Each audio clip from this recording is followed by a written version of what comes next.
You mentioned you still have a good marriage. Do you love your husband? Yes, we are fine. Yes.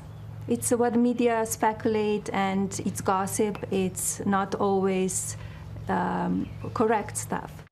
Good morning, ladies and gentlemen. Welcome to Royal Express News.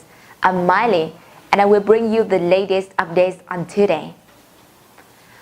What you have just seen is another cut from her recent interview. First Lady of the United States has become the central point after revealing that she is the most bullied in her recent interview, mentioning it as one of the reasons for her Be Best campaign. However, when she was asked about her marriage, she seems to answer with a lot of confusion.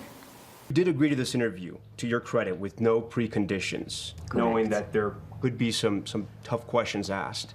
And it has been a tough year for you personally. You're not the First Lady to have to deal with her husband's alleged infidelities. Has this put a strain on your marriage? It is not concern and focus of mine. I'm a mother and a First Lady, and I have much more important things to think about and to do. I know people like to speculate and media like to speculate about our marriage and circulate the gossip. But I understand the gossip sells newspapers, magazines, getting advertisers. And unfortunately, we live in this kind of world today.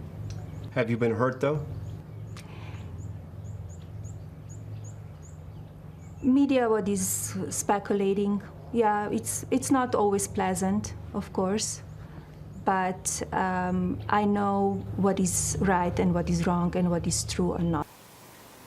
Joining us now is Royal Express News reporter Kate Pennett, who traveled with the First Lady to Africa. Kate, has the First Lady over-addressed this question? No, never. In fact, this is her first on-camera interview at all in almost a year. She's intensely private, as we know. And during the peak of the salacious headlines with her husband, the alleged infidelity, she remained very quiet.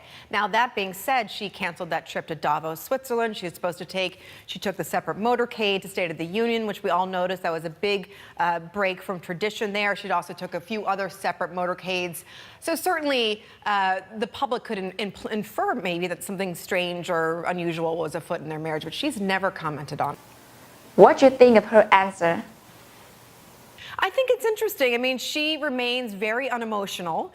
She doesn't lose her cool.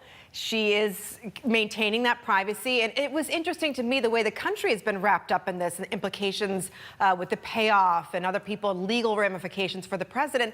The First Lady literally said she found it unpleasant to have these headlines and allegations made. So, you know, she's sticking with the First Lady we've seen so far, holding her cards close to her vest. But interesting to hear her speak out and to be, quite frankly, you know, honest and touch on the...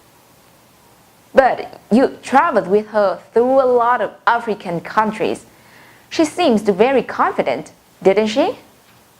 She was. You know, it's interesting. We've seen this, too, with her before. When she's outside of Washington, and typically when she's around children, she lights up very much. We're very used to seeing her behind the president as he walks to Marine One, and her face is sort of expressionless. But she was a very different Mrs. Trump I saw in Africa. Very happy, lots of smiling, even laughter. Of course, she was playing with baby elephants. Who wouldn't laugh and smile with baby elephants? But she certainly feels more comfortable, perhaps, on the global stage, away when she's doing her own thing. And I think that's very important to her because she is quite independent. But it's funny that her husband supposedly say a lot of negative things about other countries, especially those African ones. First Lady said she didn't believe those comments. She didn't hear them. She said that they were from an anonymous source and therefore not to be believed. She also said that none of that was brought up during her visits there. But of course, it sort of cast a pall over this trip. Also that her husband had made some budget cuts in his budget to USAID, which she partnered with on this trip. So there were certainly some Washington implications, some things going on that might have crossed over into her trip. But she, again, she downplayed them. Thanks a lot for joining us. And with that, ladies and gentlemen, we have reached the duration of today's program. Thank you for watching.